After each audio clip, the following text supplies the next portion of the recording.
أعوذ بالله من الشيطان الرجيم.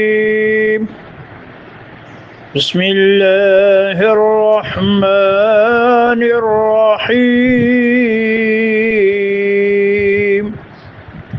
قال يا موسى إني اصطفيتك على الناس برسالاتي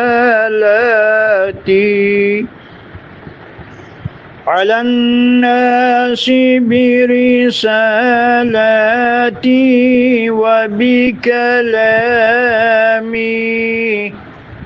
فخذ ما آتيتك وكن من الشاكرين.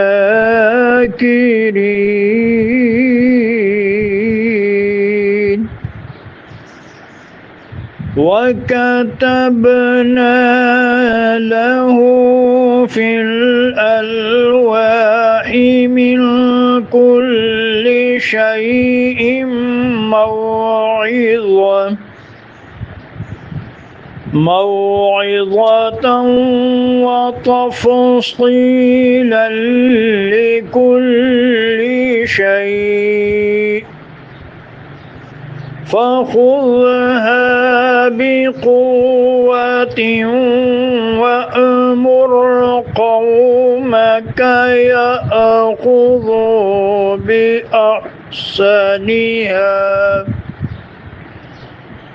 سأريكم